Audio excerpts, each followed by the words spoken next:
Então, quanto rende R$1 milhão investidos com a minha estratégia? A gente atende clientes de wealth aqui já faz 7 anos no Clube do Valor. E nesse vídeo eu vou te compartilhar um caso real de um cliente real para te mostrar o quanto rendeu a carteira dele e também o quanto esperar de rentabilidade para uma carteira de cerca de R$1 milhão de forma realista. Para você saber se dá para ver de renda, se não dá, o que você pode esperar em termos aí de retorno que supera a inflação, de proventos recebidos, dividendos, enfim, tudo isso eu vou falar nesse vídeo. Quero começar esse vídeo com os princípios por trás da nossa estratégia. Como vou te revelar aqui o histórico, e é um histórico bem legal porque foram 7 anos, já é a longo prazo. Foi um período que pegou anos bons como 2018, 2019, anos ruins como 2021 e 2022, crises como do Covid, como a greve dos caminhoneiros, como as eleições polarizadas do ano passado e momentos de alta também. Só foi possível ter a rentabilidade que a gente teve, que eu já vou te mostrar por conta de alguns princípios, que antes de mais nada servem para que a gente tenha muita clareza nas decisões que a gente vai tomar e para que os nossos clientes também tenham clareza sabendo o que a gente está fazendo. Beleza? Então eu vou listar aqui 6 grandes princípios. O primeiro deles é que estratégia é mais importante do que produto. E definir como investir é basicamente definir qual vai ser a estratégia de investimento. A estratégia é um desenho, um plano de como é que a gente vai alocar esse patrimônio. Tá? A gente sempre começa com esse desenho e não pela parte de produtos como o mercado na média trabalha. Por que a gente faz assim? Porque a estratégia importa muito mais. Esse estudo que está na tela agora comprovou que a alocação de ativos, a estratégia, explica cerca de 93% do desempenho de uma carteira de longo prazo, enquanto outros fatores explicam apenas 7 a 9%, inclusive os produtos explicam só 4%. Segundo princípio é preservar antes de multiplicar. Então, para todo cliente nosso, quando a gente vai definir qual estratégia a gente vai seguir, a gente olha primeiro para baixo, não para cima. A gente olha para o risco que esse cara estaria disposto a correr. Olhando duas coisas, tá? Primeiro, a maior queda, que a gente chama de worst drawdown, né? Do ponto máximo ao mínimo, quanto a carteira caiu em meses fechados. E segundo, né? Tempo aceitando não ter resultados bons.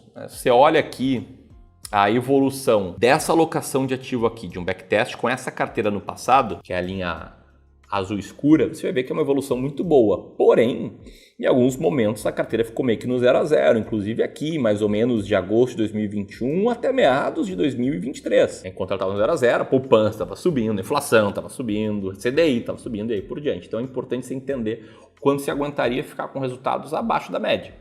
Esse é o preço para você ter resultados acima da média no longo prazo. Terceiro princípio é investimento com base em objetivos. Aqui a gente aplica um negócio chamado de Fórmula 1-5+, que basicamente significa que a gente entende quais são os objetivos do investidor de até 1 ano de prazo, de até 5 anos de prazo e mais do que 5 anos. E na média, a gente ajuda o cara a investir num serviço de wealth para a parte de longo prazo. Porque a parte de curto e de médio prazo, de até 1 ano e até 5 anos, é bastante simples de ser manejado. O quarto princípio é diversificação inteligente. Tá? Diversificar é muito mais do que colocar diferentes tipos de ativos. Pode diversificar sua carteira, por exemplo, com COI, fundos de private equity e CRI de empresa pequena. É uma diversificação inteligente. Está correndo um monte de risco. Ou você pode diversificar em diferentes classes de ativos de renda fixa e de renda variável, entendendo que existem mix de composição de carteira que vão diminuir o risco sem prejudicar o potencial de retorno dela. O quinto princípio é usar estratégias sistemáticas, que significa basicamente que todas as nossas estratégias elas têm regras claras, por escrito, de o que a gente vai fazer para comprar ou vender um ativo. E as regras são quantitativas, dependem apenas de números e não da nossa visão sobre as coisas. Então, primeiro a gente desenha uma alocação de ativos e depois, para cada classe de ativos, a gente tem um cardápio de potenciais estratégias que vão nos guiar aí para decidir quais ativos escolher. A gente tem estratégia para tudo, tá? Para renda fixa também, como a estratégia da escada, que é uma estratégia de alocação da parte da carteira em renda fixa, que dá um peso um pouco maior para ativos ligados à inflação e um pouco menor para ativos pós e pré-fixados, que dita qual vai ser a composição entre ativos com liquidez, como títulos públicos e fundos DI, e para ativos de crédito privado, e que divide esses ativos em diferentes vencimentos, formando um gráfico como esse, que parece uma escada.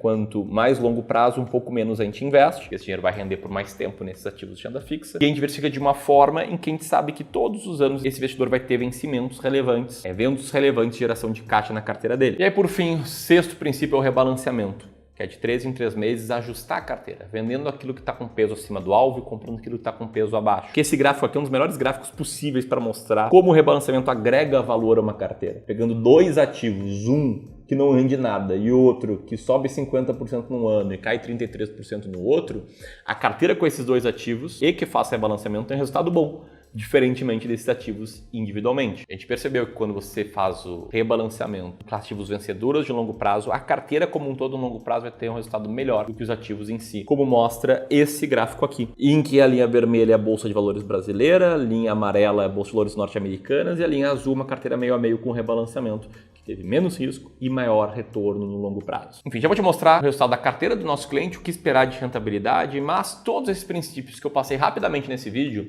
eles são melhor desenvolvidos num livro que eu escrevi sobre como e onde investir o seu dinheiro. E esse livro você não encontra em nenhuma livraria, não encontra na Amazon. A gente fez apenas uma versão digital dele que nós mesmos distribuímos e de forma totalmente gratuita. Então, se você quiser entender melhor como e onde investir o seu dinheiro para diminuir o risco, aumentar o potencial de retorno da tua carteira, baixa agora esse livro, primeiro link aqui na descrição ou link aqui no card que está aparecendo neste momento, beleza? Dito isso, vamos lá para os resultados da carteira, tá? Para contexto, esse era um cliente que já investia antes de começar a investir conosco e delegou para a gente apenas a gestão da carteira de longo prazo dele. A parte de curto e médio ficou com ele ali no banco dele, em ativos bem simples de renda fixa. E esse cara entendeu que ele toleraria bastante risco. Então a gente montou uma carteira que era 60% renda variável, composta por ações brasileiras, ações norte-americanas e fundos imobiliários, e 40% renda fixa, com peso maior para renda fixa atrelada à inflação e o resto pré e pós. O detalhe, tá? Quando a gente montou essa carteira com esse cliente, a gente mostrou mais ou menos esses dados que eu vou te mostrar aqui. Essa carteira aqui teria rendido cerca de 14% ao ano no passado, descontado o custo, descontado a inflação, descontado o imposto de renda, o retorno ali seria na faixa de 6,40%, já acima da inflação, com esses dados aqui de risco, e que em 20 anos isso teria transformado aquele dinheiro dele em 10 vezes, teria multiplicado por 10 o capital. E aí ali na metade de 2017, a gente montou essa alocação, a gente montou essa carteira, que teve bons resultados no ano de 2017, 18, 19 e 20 também.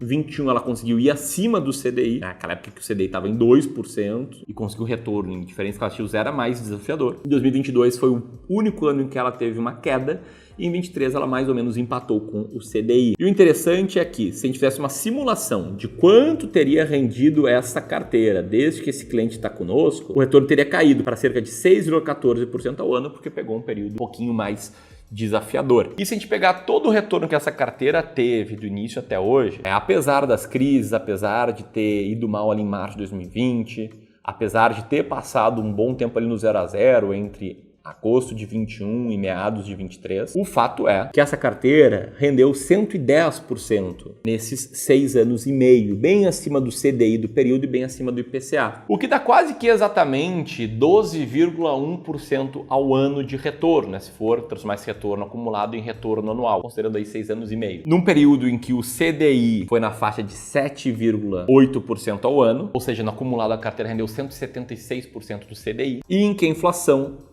foi na faixa de 5,3% ao ano. É você calcular aqui o retorno da carteira descontado do retorno da inflação no período, ela rendeu aí exatamente 6,45% ao ano, algo que está muito em linha com o backtest da carteira, até um pouquinho mais do que isso. Agora o grande ponto é, se esse cara tivesse R$1 milhão e quisesse viver com a rentabilidade da carteira dele, quisesse viver de renda, quanto ele poderia fazer de saque dessa carteira sem deixar ela ser consumida ou dilapidada pela inflação? Mas se você se identificou até aqui, né, com a forma com que nós aqui do clube enxergamos o mercado, com como a gente pensa, se parece para ti fazer bastante sentido investir com base numa estratégia clara e ter alguém do teu lado para te auxiliar, te ajudar a fazer os investimentos, ou até mesmo fazer os investimentos por ti, e focado em estratégia, não em produto, né, que eu sei que muitos de vocês aqui sentem que a carteira de vocês é muito focada em produto. Então, bora conversar. Quero fazer um convite para você pegar uma segunda opinião sobre a tua carteira, para a gente aqui do clube fazer uma análise, um diagnóstico da tua carteira sem compromisso, de forma totalmente gratuita. Uma sessão aí de cerca de 1 hora que vai te trazer muita clareza sobre como investir e que quem já fez no passado avaliou como positivo em 97% das vezes. E se é seu caso, você já tem um patrimônio acumulado, R$500 mil, 1 milhão, 2, 5, 10 milhões, eu consegui algumas vagas para uma sessão de análise de carteira com os nossos especialistas aqui do clube.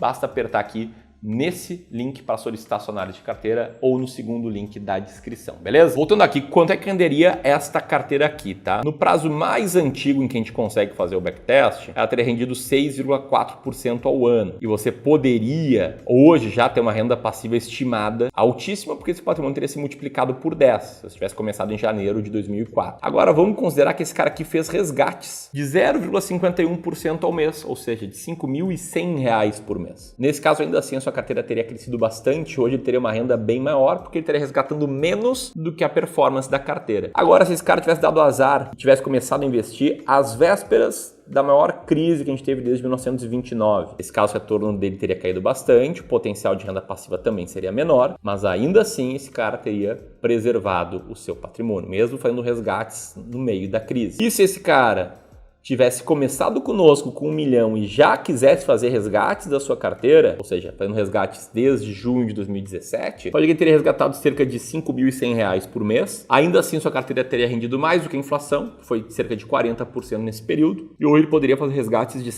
7.700 por mês. Quando eu digo fazer resgates, eu me refiro desde pequenas vendas a pegar os proventos recebidos, dividendos de fundos imobiliários, etc. Ou seja, dá para você considerar um retorno acima da inflação, um líquido de custo, líquido de imposto de renda de cerca de 6% ao ano, se bem investida a sua carteira. E mais, tá? Eu não seria muito mais arrojado do que isso nas premissas. Se eu tivesse R$ 1 milhão e quisesse ver de renda, eu faria resgates na faixa de R$ 5.000 por mês. Se você quiser, você pode ser mais conservador do que isso, ao usar a famosa regra dos 4%, que nesse caso aí seria resgatar tipo R$ 3.500 por mês. Lembrando aqui que esses resultados são para quem já está vivendo de renda, para quem está acumulando patrimônio e não quer ver de renda ainda, já passou do seu primeiro milhão, manter a carteira rendendo, né, reinvestindo proventos, até mesmo fazendo aportes, é essencial para que o bolo cresça mais e para que lá na frente você consiga proventos melhores. Esse nosso cliente aqui, por exemplo, ele nunca fez resgates e a carteira dele mais do que dobrou nesse período. O Exocom agora está com 2. Poderia ver de renda com mais se quisesse ver de renda a partir de hoje. Então eu diria aí que cerca de R$ 5.000 por mês, já descontado da inflação, uma carteira bem diversificada, é algo que possa ser esperado. Mais do que isso seria ser muito otimista, estaria correndo mais risco. Agora o desafio é investir bem. Recentemente eu analisei a carteira de um inscrito, estava cheio de renda fixa, mas com ativos horríveis. Ele meio que foi enganado com renda fixa.